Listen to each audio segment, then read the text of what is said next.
Welcome to Trusting After Trauma, Season 5, Finding Freedom After Narcissistic Abuse. I'm your host, Pi Venus Winslow. Our goal is to provide information and resources to educate and empower viewers to recover from childhood trauma and narcissistic abuse so they can reclaim their health, happiness, and personal power. Our speakers specialize in supporting others through their unique expertise and offer valuable insights, tools, and inspiration for viewers to find the courage and motivation to change their lives. I'm super excited to have Veronica Archer here with us today. Veronica Archer is a mom to 3 boys and a narcissistic trauma recovery coach, supporting parents and high achievers to be free from the long-term impacts of narcissistic trauma or emotional abuse. Veronica's transformation path began after leaving a marriage of 16 years where she had experienced gaslighting and narcissistic trauma, which had left her with chronic illness and riddled with pain from migraines and fibromyalgia. There was no help to be found in the medical community, and relying on her own background in biology and lifetime of mindfulness practices, Veronica started developing her own process. The chronic depression that had followed her from the age of 12 left, and her fibromyalgia and migraines disappeared. After experiencing consistent joy and wellness, Veronica felt obligated to support others in discovering a life of peace and joy. She left her career of 20 years as a consulting biologist and is now the owner of Veronica Archer International, where she uses a combination of intuitive guidance, quantum healing, and transformative coaching to guide high achievers to break free from the long-term effects of narcissistic trauma. Veronica believes that everyone deserves to rediscover the lust for life and natural sense of ease and joy we're all born with, so you can effortlessly create your legacy. So welcome, Veronica. Thanks so much for being here today. Wow, thank you, Pi. It's my pleasure to be here. I'm so excited to support this event that you have and help people with healing after narcissistic abuse. Yeah. And your story about how you came to do this work is very inspirational and familiar. I mean, we have a lot in common because I also discovered when I started diving into this deep healing work that I started to recover from a autoimmune disease that I had. It's really interesting how many people, maybe not interesting, how many people with childhood, I'll say abuse, also experience chronic illness. And I hesitated on the word abuse because what I found, and I'm sure you can relate to this too, Pi, is that a lot of times people who have experienced emotional neglect in their childhood or manipulation, narcissistic abuse, they don't necessarily relate to the word abuse. A lot of my clients say, oh, my childhood was fine. Nevertheless, once you dive into it, like you just said, you realize there's a lot that wasn't right. Yeah. And our bodies internalize that and it turns into chronic illness. Yeah, yeah, Yeah. absolutely. So and I know we had talked a little bit before we hit record. Recently, you've been working with another colleague of ours, AJ, who was on one of the previous Trusting After Trauma summits, and you two have teamed up, and you're helping parents right now, people who are co-parenting with narcissistic partners, and so this is very cool because this whole summit is about recovering from childhood narcissistic abuse. And so what if you're like on the sidelines, like you're a parent and your child is experiencing narcissistic abuse with another parent, and you're also trying to get that out of your life, but your child is sort of in the middle and having their own experience and their own relationship with this individual. So why does co-parenting or even parallel parenting not work if your ex is narcissistic? Yeah, that's such a good question. And I'm curious for people listening, like what their response is if they're trying to parallel parent or co-parent with the narcissistic ex, if they're like, oh yeah, it's not working. And wait, what? Or maybe you don't know that yet. I remember working with a client who's a child development specialist, and we were focused on her healing from narcissistic trauma from her ex. And during one of our sessions, she made some comment about co-parenting. We weren't focused on that. It was just off to the side.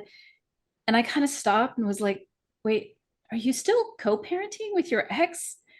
And she was like, yes, of course. Like that's what I'm supposed to do. And in fact, I'm a co-parenting expert. I know how to co-parent. And I was like, oh no, like it doesn't work to co-parent if your ex is this toxic personality type, a narcissistic personality type. And that was really surprising to her. And so the reason that co-parenting doesn't work if you're dealing with a narcissist, and I always like to preface that pie by saying it's not my place to diagnose anybody, nor am I qualified to diagnose anybody. And I've had people come to me who are like, I don't really know if my ex is a narcissist. The point is, if the ex, the other parent, more importantly, because we're focused on the kids, if the other parent does things that are controlling and manipulative, they seem to be more interested in causing you harm than making decisions about the kids or putting the kids' best interest first. Everything is your fault. They're never able to have a conversation where where they're not blaming you for something. Those kinds of behaviors is what I'm talking about when I say the other parent is narcissistic, just to be clear. So it doesn't work because when you are co-parenting, by definition, the parents are supposed to be communicating. You're not supposed to put the kids in the middle, and you're supposed to make decisions about the kids. And the more you communicate with a narcissistic personality type, the more they're going to try to pull you into their chaos. The conversations are almost always just circular, never ending conversations where you can never come to resolution. So you were trying to communicate with them specifically to make a decision about the kids. But the conversations are such that that never happens. And also it tends to elevate any crisis type of or chaos type of situation because the other parent, the narcissistic parent will look for reasons to blame you, to throw you under the bus, to try to get custody of the kid. And so the more you communicate with them, the more fuel you're putting into that chaotic situation. And then for parallel parenting, that's and the really difficult thing, Pi, and the reason why this is such a big issue is that when you're going through a divorce, pretty much everyone out there tells you to co-parent. So by everyone, I mean the system and the professionals. So courts, judges, lawyers. Mm-hmm. If you're not co-parenting, the courts look down on that typically, and they will send you to co-parenting classes, etc. Therapists are probably telling you to co-parent, and so it's really pushed on people, and it's making things worse. And that's what's really hard. Parallel parenting is better. It's a step in the right direction. So with parallel parenting, you are just doing whatever you want to do in your own household. You're probably no contact or very low contact with the other parent, and you're not trying to make decisions together, or at least very rarely. So that part is better. The problem with parallel parenting is a lot of people don't recognize that the child, I'm sure you can relate with this to this, Pie. The child is going through a lot of difficulties, typically internally, because they have a narcissistic parent. They're going through a divorce, first of all, which is traumatic for a child. Now you have a parent who's narcissistic. They're not putting the best interest of the kids first. The child is experiencing trauma because of that. If you're parallel parenting, you may just be like, well, I was taught how to parent in these ways that are good, and I'm going to parent my child that way. And you are not necessarily thinking about or considering that your child is experiencing trauma. And regular healthy parenting techniques oftentimes backfire when you're dealing with a child who's experiencing trauma. So you may be experiencing like difficulties in your relationship with your kid, um, or the kid themselves having problems, struggling with school, not making friends, self-harm, those kinds of things. And you may be like, but I've already cut out the narcissist. Why are things not getting better? It's because there's a significant factor that's being missed from when you're parallel parenting. Yeah. Yeah. Wow. That's Like, I'm just like I'm pulling back my perspective and I'm just going, oh, wow. Like, so what, well, let me just ask you this, like I want to focus in just a little bit on what the child is going through and what the child could be struggling with because of what's going on around them, and how maybe you could touch on a few things that a parent should be aware of if their if their child is not responding to their normal parenting Yes. style. So there's a couple key things that your child is likely experiencing if there's a narcissistic parent. So one is that the narcissistic parent does not have the ability to really see the child as their own person. It might be more minor. I put that in quotes because really we know from a psychology standpoint, it's not that minor in terms of long-term impacts, but it could be minor in the sense of the parent is always imposing what they want onto their child. So my ex, for example, was really into basketball. We have 3 boys. It was required that all 3 boys participate in basketball, And at some point, my oldest was like, I don't even, after doing travel ball and being highly competitive in the sport, he was like, I don't even know if I like basketball. Like, I can't even consider that. So that may feel minor. It's not, and what now I can dive into that a little bit more. And it could be more extreme to the point where the other parent is actually making decisions that are harmful to the child. Perhaps they're full on being ignored when they're at the other parent's house. Their needs may not be getting met. I found out that my kids at their dad's house were not getting some basic needs met, like hygiene items and things like that. So, one thing that's really important is that really validating your child's experience, which we know is a good and healthy thing to do as a parent.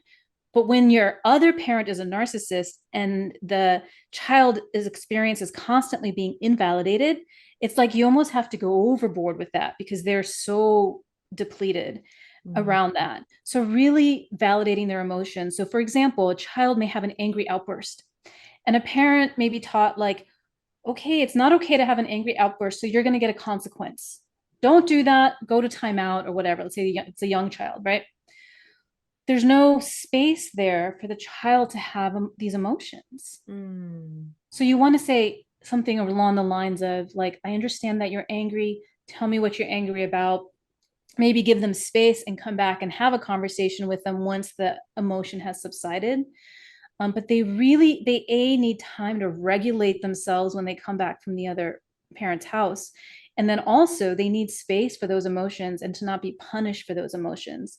And if we're kind of not validating those big emotions they're having, that's where it can lead to depression and self-harm and things like that. Because if there's nowhere for it to go, it's going to go internal. Actually, what we were just talking about with the chronic illness, right? There's Yeah. nowhere for these big emotions to go. It's going to go internal. So that's one really important thing, validating their experience. Another one is giving them choice because the narcissistic parent, the only thing that matters is what they want.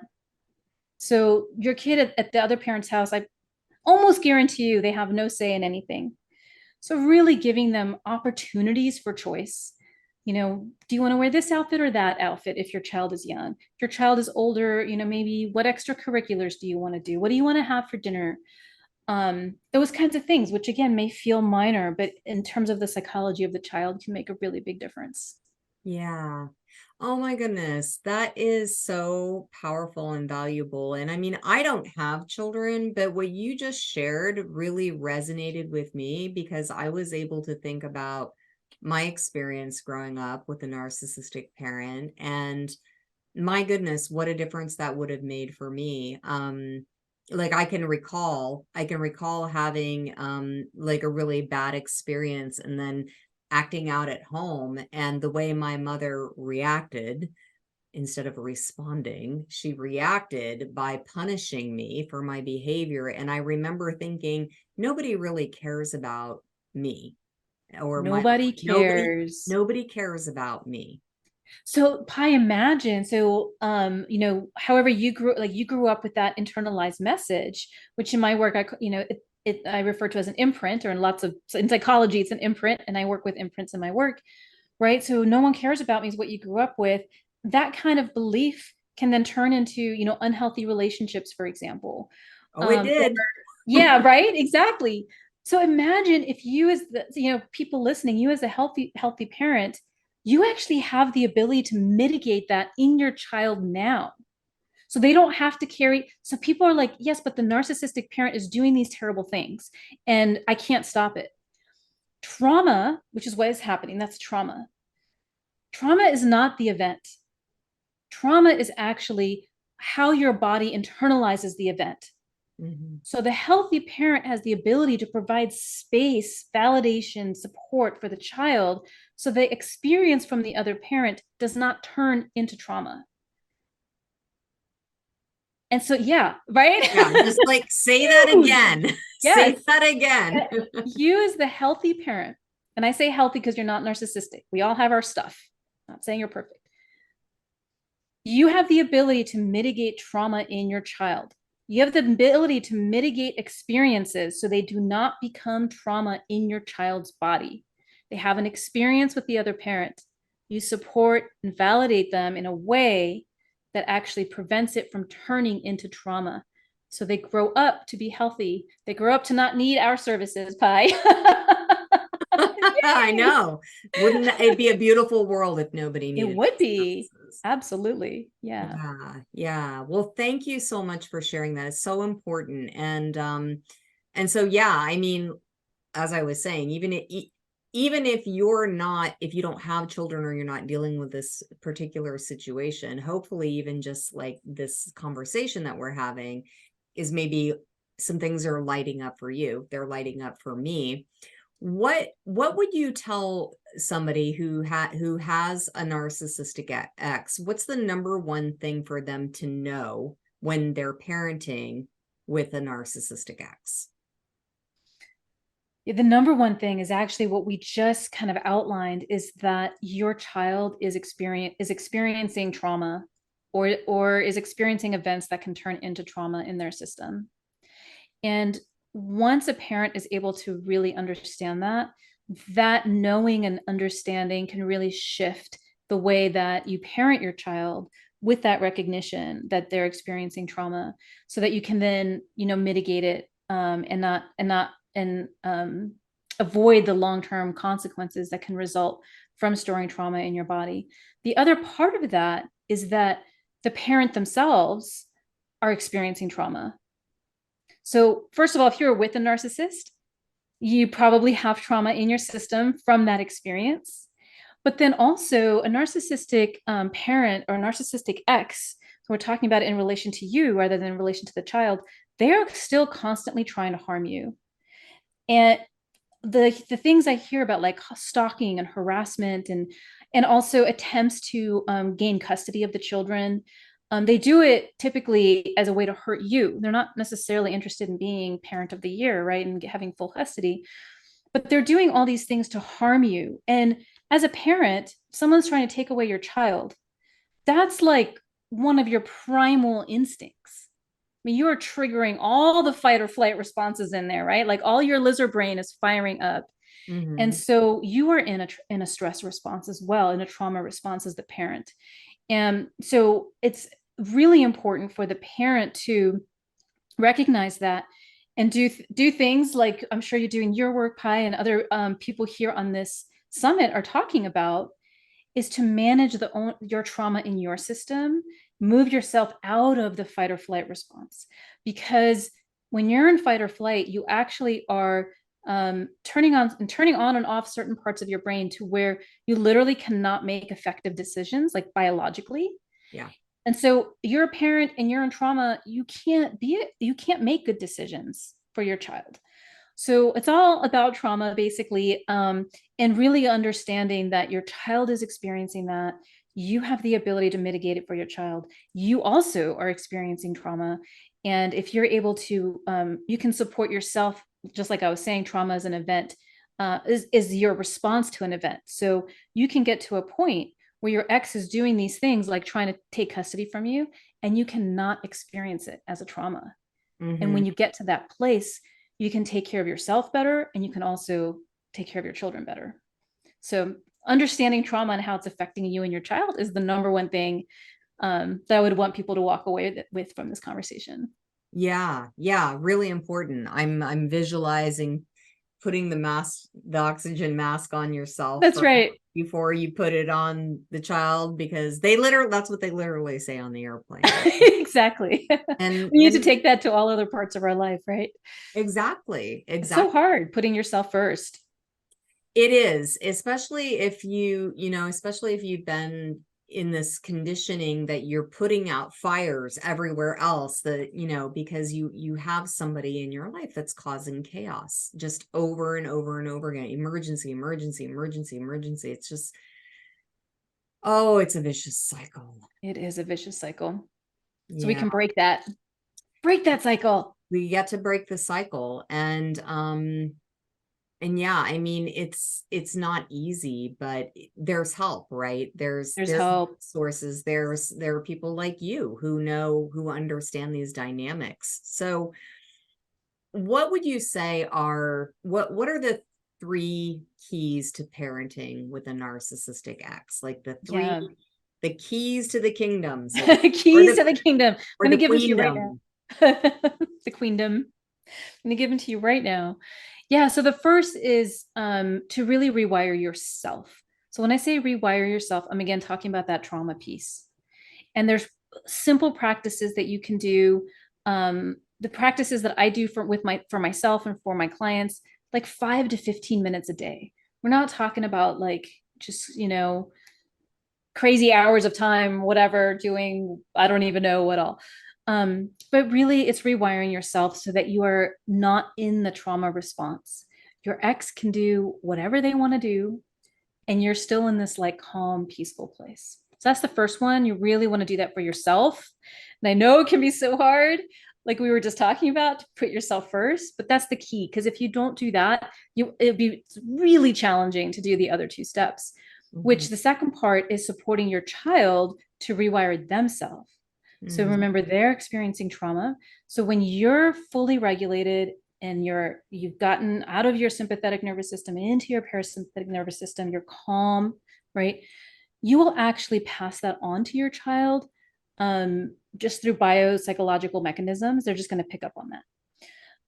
And also, you can do things to recognize that your child is in trauma and support them, like we were just talking about, Pi, like validating their feelings, giving space for their feelings, giving them choices, really creating a strong relationship with them so that your relationship with them makes them impermeable to the sabotage attempts by the other parent.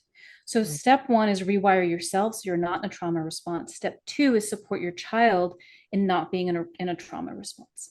And then step three is taking aligned action to maintain very clear boundaries and effective communication with everyone. That's the other parent, but also your other resources. So court, judges, therapists, things like that. There's actually a way to communicate with your ex and with all these systems out there in a way that actually puts the control back in your hands, rather than giving your power away to these other either decision makers or your ex, who's more than happy to take the power away anytime. So those are the three steps: rewire yourself out of trauma, rewire your kid out of trauma, and then take aligned action through effective boundaries and effective communication. Yeah, amazing. So what was landing for me while you were describing all that, I'm like, oh, it's like you're training to kind of be a ninja, to know like all of these moves and to like practice them and master them. And then, and then it's like your art. I love that so much, Pi. I love that image. Yeah. It's awesome. Yeah. And it's true. Yeah. Yeah. And it's your art. And then you're like that ninja who, how do I describe it? Like, I had a mentor who was a high level martial artist, and he said when you get to that level, like you don't actually engage in fights because you're Exactly. so, yeah, and it's that you want to get to. Like you don't even have to fight with your ex because your art form is so high that you don't even need to engage in a fight. Right.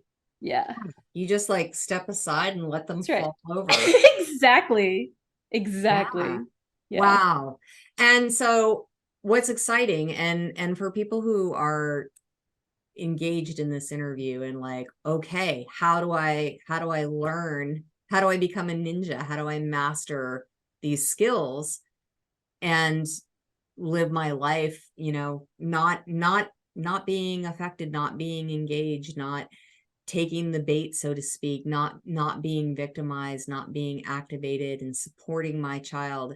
And what you said was really important there at the end, where you were talking, where you were saying that your actions and your ways of being will demonstrate your connection and that level of trust with your child, so it's impermeable to whatever the narcissist is doing. Yeah. That's powerful. That's powerful. So you teach people how to do this. I do, along with my beautiful colleague, AJ. Yeah, Yeah, yeah. So you have a free gift to share with our viewers. I Tell do, and us I'm about so it. excited for this free gift. Yeah. It's a new offering, and it's a master class. It's a 3-part training where we go into more detail into each one of these three keys that we just talked about. Mhm. Um, and yeah, that's the free gift. So you get to learn more about this process. We give some real life examples and things that you can do to really be able to not co-parent with your toxic ex. Yeah, Yeah. amazing. Yeah. So I'm going to encourage people who are interested in this to click on the link that's provided with this video so that you can sign up for this free masterclass and learn all about how you can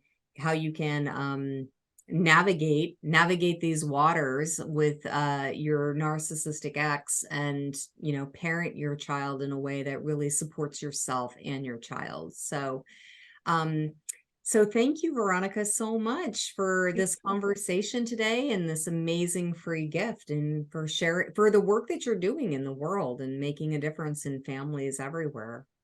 Thank you so much, Pi. It's been an honor to be here, and I really appreciate the sharing of this gift, and really trust that it'll positively impact parents and also your children. It'll hugely help your children, which is amazing. Yeah, yeah. And I want to thank everybody else also for being here today and joining us for Trusting After Trauma Season 5. We hope that you enjoy this journey with our experts on how we can find freedom after narcissistic abuse and heal our body, mind, and spirit to live joyful, authentic lives.